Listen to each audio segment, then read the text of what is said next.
फैसला किया कि मैं भारत में डिजिटल विभाजन नहीं होने दूंगा। टीका को गांवों तक ले गया पीएम मोदी। बिल गेट्स ने एआई तकनीकी क्रांति पर चर्चा की। पीएम नरेंद्र मोदी के अवसर पर बातचीत के दौरान माइक्रोसॉफ्ट के संस्थापक बिल गेट्स ने पिछले साल की G20 बैठक के दौरान वैश्विक दक्षिण के सहयोग को बढ़ावा देने में भारत की भूमिका की सराहना की थी। कृत्रिम बुद्धिमत्ता जैसी प्रौद्योगिकियों को उपयोग कैसे भलाई के लिए किया जा सकता है, लोगों की गोपनीयता का उल्लंघन किए बिना डेटा का उपयोग कैसे किया जा सकता है और डिजिटल क्रांति से स्वास्थ्य देखभाल, पहुंचा, शिक्षा और कृषि परिणामों में कैसे सुधार किया है, ये प्रधानमंत्री नरेंद्र मोदी और अरबपति परोपकारी बिल के बीच चर्चा किए गए बिंदु थे। गृह शुक्रवार को दिल्ली में पूर्व आवास पर 45 मिनट की लंबी बातचीत के दौरान डिजिटल पशु के बारे में बोलते हुए पीएम मोदी ने कहा कि यह केवल इसलिए संभव हो सका क्योंकि प्रौद्योगिकी का लोकतांत्रिक किया गया था और लोग अपनी आवश्यकता के अनुसार मूल्य जोड़ सकते थे। जब बिल गेट्स ने उनसे उन तकनीक की प्रगति के बारे में पूछा जिसके बारे में वह उत्साही है, तो प्रधानमंत्री ने कहा, मैंने फैसला किया कि मैं भारत में डिजिटल विभाजन नहीं होने दूंगा, इसलिए बुनियादी ढांचे को देश भर के गाँवों तक ले गया है। जब मैं दुनिया में डिजिटल विभाजन के बारे में सुनता था तो मैं सोचता था कि मैं अपने देश में ऐसा कुछ भी नहीं होने दूंगा।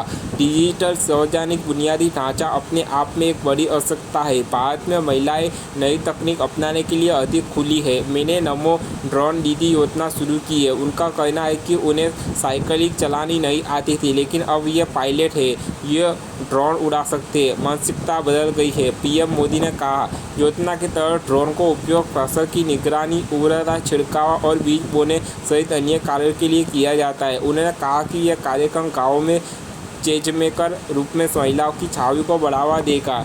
पीएम मोदी ने कहा कि इसमें आम आदमी को टेक्नोलॉजी पर भरोसा भी बढ़ रहा है।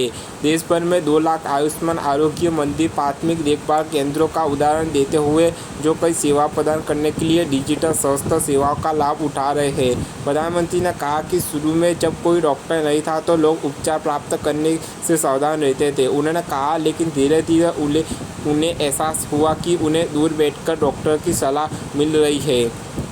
उन्होंने कोविड-19 टीकाकरण के लिए इस्तेमाल किए गए कोविन प्लेटफॉर्म का उदाहरण दिया है, जिसमें लोगों को कुछ ही सेकंड में अपना टीकाकरण प्रमाण पत्र हो जाता है। कोविड-19 टीकाकरण अभियान की सफलता के बारे में बोलते हुए पीएम मोदी ने कहा कि सरकार अब सर्वाइकल कैंसर टीकाकरण पर काम करेगी।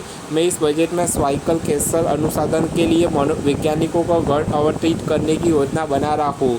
मैं उनसे कहना चाहता हूँ कि स्थानीय स्तर पर शोध करें और वैक्सीन बनाएं। मेरा लक्ष्य सभी बालिकाओं को न्यूनतम लागत पर टीकाकरण कराना है, जिससे यह सुनिश्चित हो सके कि वे कैंसर से सुरक्षित है। जब हम नई सरकार बनाएंगे तो मैं सबसे पहले शोध पर पैसा लगाऊंगा।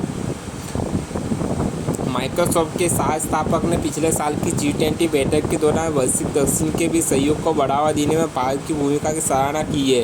पीएम मोदी ने यह भी कहा कि डिजिटल तकनीक का उपयोग दृश्य बनकर और कहानी सुनकर शिक्षकों की कमी को दूर करने के लिए किया जा सकता है, जो बच्चों को बेहतर सिखाने में मदद कर सकते हैं।